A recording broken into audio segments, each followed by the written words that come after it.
Salam Indonesia, salam Nusantara, dari Sabang sampai Merauke, dari Miangas sampai Pulau Rote. Kalau pagi ini saya terlambat menyampaikan kebenaran firman Allah atau sarapan pagi kita, mohon maaf karena baru jam 8.20 karena saya sedang sakit. Tetapi saya mau menyampaikan ini karena saya rindu 5 menit bersama dengan Tuhan itu tetap ada bersama dengan kita.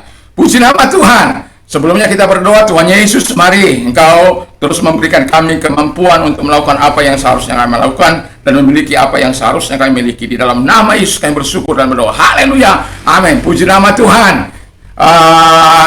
Semoga aktivitas kita pagi ini disertai dengan kekuatan Tuhan. Puji nama Tuhan. Dalam 2 Petrus 1 ayat yang kelima, justru karena itu kamu harus dengan sungguh-sungguh berusaha untuk menambah kepada imanmu kebajikan, dan kepada kebajikan pengetahuan. Jadi ada tema kita 4 hal yang harus dimiliki orang percaya. Jadi yang pertama adalah iman kepada Kristus, dan harganya mutlak, tidak bisa alternatif. Dia harus mutlak, sehingga apapun yang sedang menggoncang kehidupan kita, situasi apapun yang kita alami dalam kehidupan ini, iman kepada Kristus haruslah menjadi number one. Yesus segala-galanya bagi kita, karena kita tidak akan pernah dibiarkan oleh Yesus. Kalau engkau beriman kepada Tuhan, maka Tuhan akan melakukan yang terbaik bagimu. Yakin dan percayalah, bukan berarti engkau bebas dari kesusahan, dari masalah, dari bencana dan lain sebagainya. Tetapi yang jelas Tuhan akan terus melibatkan dirinya bersama dengan engkau, karena engkau beriman kepada Dia. Jangan menyerah dalam kehidupan ini, tapi miliki iman supaya engkau kuat dan tabah. Sebagaimana pantun, untuk membangun rumah butuh pasir, semen, air, dan kerikil. Kalau mau hidup kuat dan tabah, berimanlah kepada Injil. Haleluya, puji nama Tuhan. Lalu yang kedua yang harus kita miliki adalah pengetahuan. Dan pengetahuan ini penting untuk menunjang kehidupan kita. Walaupun mungkin kita tidak sampai kepada apa yang harus kita idam-idamkan, tetapi jangan pernah berhenti untuk belajar. Tambah terus pengetahuan. Saya mengatakan saya belajar bahasa Inggris, saya belajar bahasa Yunani, saya belajar bahasa Ibrani, dan saya juga belajar bahasa Jepang dan Korea.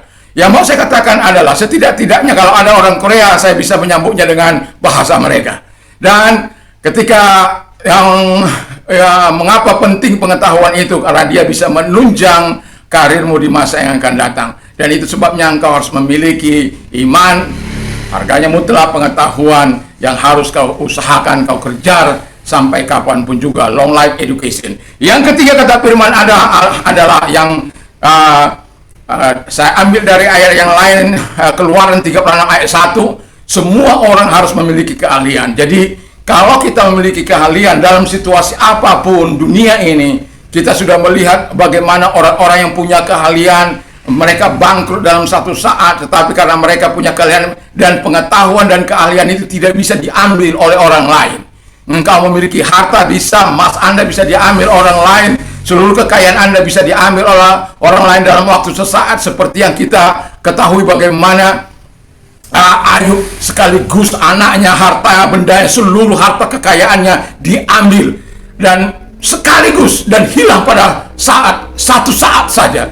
Jadi kalau pengetahuan itu melekat dalam hidup kita, keahlian melekat dalam hidup kita, sehingga tidak ada seorang pun yang dapat mengambil. Itu dapat menunjang kehidupanmu, keluargamu di masa-masa yang akan datang. Jadi miliki iman kepada Kristus, miliki pengetahuan, miliki juga keahlian. Bisa Anda cari di mana saja yang ada, bisa menunjang kehidupan Anda, sehingga kelak kalau dalam kehidupan kita memiliki keahlian, maka kita bisa melakukan segala sesuatu yang baik dalam hidup ini, karena dia tidak bisa diambil oleh orang. Kita bisa santai dengan keahlian kita bisa santai melakukan dengan apa yang kita miliki keahlian. Yang terakhir adalah miliki ariti. Ariti itu adalah kebajikan. Kalau saya melihat dalam bahasa Yunani, maka ariti itu ada 3 hal artinya. Kebajikan itu sendiri artinya bahwa kita, kalau mau saya singkat sebenarnya adalah nilai-nilai Kristus harus kita punyai dalam berkarir dalam kehidupan ini. Jadi termasuk di situ kerendahan hati, termasuk di situ kebaikan hati, dan firman Allah katakan ariti itu dikatakan bahwa dia adalah kebajikan, dia adalah kuasa Allah yang menolong dan tindakan untuk menyelamatkan orang lain. Jadi kalau kita punya semuanya, bisa hidup kita dan orang lain bisa ditolong oleh karena kita memiliki 4 hal ini. Tuhan Yesus memberkati. Mari kita tunduk kepada dan kita berdoa. Terima kasih Tuhan, biarkan kami memiliki 4 hal ini. Tuhan berkati kami sehingga kami mau berusaha dalam hidup ini. Dalam nama Yesus, haleluya, amin. Tuhan Yesus memberkati. Selamat pagi, selamat beraktivitas. Tuhan Yesus memberkati. Amin. Mantap.